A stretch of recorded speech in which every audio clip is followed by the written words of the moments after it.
आप चुनाव वहां पर जीतेंगे? दीदी तो आपको रोड शो ही नहीं निकालने दे रही। अमित जी, सबसे पहले तो मैं ये बात आपको कहना चाहूँगा कि मैं पिछले 25 मिनट से खामोश बैठा था जब दूसरे प्रवक्ता बोल रहे थे, तो मैं उम्मीद करता हूँ कि आप भी और दूसरे प्रवक्ता ज़रा मुझे अपनी बात रखने का मौका देंगे। जी, आज चुनाव घोषित हो गए हैं।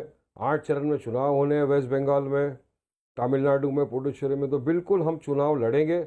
डेमोक्रेटिक कंट्री में रहते हैं। संविधान ने जितना पावर बीजेपी, टीएमसी, कांग्रेस को दिया है चुनाव लड़ने का, उतना ही हमको भी अधिकार है लड़ने का। अब देखने वाली बात यह है अमीश भाई कि कल हमारी सभा होनी थी हमारे पार्टी के प्रेसिडेंट बैरिस्टर असदुद्दीन ओवैसी साहब की बंगाल में। सारे पेपर, सारे डॉक्यूमेंट प्रॉपर थे, परमिशन के लिए डाले गए थे, मगर हमको परमिशन नहीं दिया गया। क्यों नहीं दिया गया? भाजपा जाके कर सकती है, मोदी जी जाके प्रचार कर सकते हैं, अमित शाह जाके प्रचार कर सकते हैं, नड्डा जाके वहां पे पब्लिक मीटिंग कर सकते हैं, मगर हमको इजाजत नहीं दी। तो ये दिखाता है टीएमसी का भी दो रूप जो है उनके सामने आ गए। एक तरफ तो उनके जो एमपीज है वो लोकसभा में, राज्यसभा में चिल्लाते हैं, डेमोक्रेसी की बात करते हैं, सेक्युलरिज्म की बात करते हैं, और वहां पर कुछ अलग ही चेहरा है इनका। अगर डेमोक्रेसी की आप बात करते हो तो उस पर अमल भी करिए ना। डेमोक्रेसी ने जितना अधिकार आपको अपनी बात रखने का दिया है, उतना ही अधिकार मुझे दिया है, असद साहब को दिया है अपनी बात रखने का बंगाल में। वहां के लोग बुला रहे आइए, मगर नहीं, इन्होंने हमको इजाजत नहीं दिया। अब तो इलेक्शन कमिश्नर आ गया, कोड ऑफ कंडक्ट लग गया। मतलब दिखाने वाली बात यह है कि हम लोग यही जो कहते हैं वो सच निकल रही है बात, कि ये भाजपा एक तरफ और टीएमसी कांग्रेस दूसरी तरफ, दोनों एक ही सिक्के के दो पहलू है। दोनों में कोई कमी नहीं है। एक अपीसमेंट की पॉलिटिक्स कर रहा है और दूसरी अपनी डिविजिव पॉलिटिक्स, हेट्रेड की चालू कर दिया है।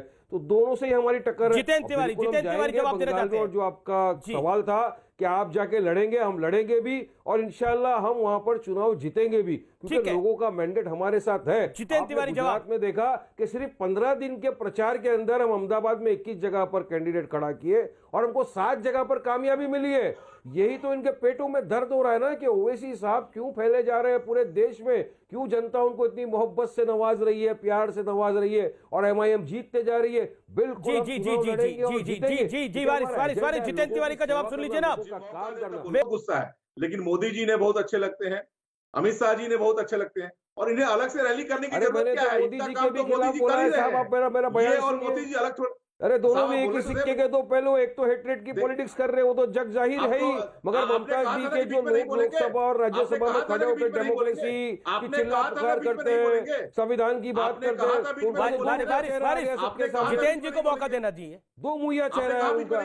आप बोलने दीजिए मुझे। वारिस जी कुछ कह रहे हैं। 20 सेकंड गलत आरोप है इनसे। इन्हें शायद पता नहीं है कि हमारी जो टीम है एमआईएम की पूरी तरह से कोरोना के वक्त भी बांग्लादेश वहां पे थी, वेस्ट बंगाल में, और पूरी तरह लोगों की सेवा कर रही थी। आप पहले अपना स्टडी तो कर लीजिए साहब। मुर्शिदाबाद के लोगों को पूछ लीजिए, मालडा के लोगों को आप जाके पूछ लीजिए। हमारी टीम वहां गई थी, हमारे जो एक्स मेयर है हैदराबाद के माजिद हुसैन साहब खुद वहां पर मौजूद थे। ये देखिए, इसी तरह के इल्जामबाजी लगा के कुछ फायदा नहीं होगा। पब्लिक ने आप पे से विश्वास खो दिया है। आज पब्लिक को विश्वास असदुद्दीन ओवैसी की पार्टी एमआईएम पे है, पब्लिक उनके साथ है। क्यों आप इजाजत नहीं दी हमको? चलिए बताइए पब्लिक मीटिंग का, सबको अब इजाजत है। ये घबराहट और बौखलाहट है ना। अरे आप ऐसे लेकर डीटी तक बोल दीजिए, कोई फर्क नहीं पड़ने वाला है। हम लोग चुनाव नहीं लड़े पहला, क्यों भाजपा 18 सीटों पे जीत गई? चलो बताओ मुझे।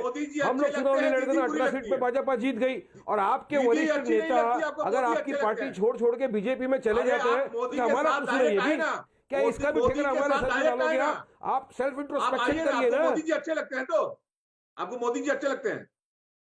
अरे आपको अच्छे लगते होंगे मोदी जी। अरे मुझे तो मोदी जी अच्छे लगते हैं, टीएमसी अच्छे लगता है, मुझे तो अच्छा लगता है संविधान, मुझे तो अच्छा लगता है संविधान की रक्षा करना, मुझे अच्छा लगता है जनता की सेवा करना, और हम मानते हैं जनता की सेवा करने में, और जनता हमको पुकार रही है, हम आएंगे और लड़ेंगे चुनाव।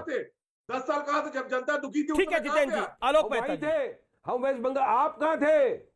आप कहाँ थे? अरे गुजरात के अंदर आप कहाँ थी ममता जी? बताइए, गुजरात में जब गुजरात में इतने फसाद हो गए, ममता जी कहाँ थी? भाजपा के साथ में थी, भाजपा के साथ में थी ममता जी। और आज हमको पाठ सिखा रहे, हमको पाठ पढ़ा रहे कि हम कहाँ थे कहाँ नहीं थे। हम हैं आलोक मेहता, बीजेपी आपको फाइनेंस, आलोक मेहता।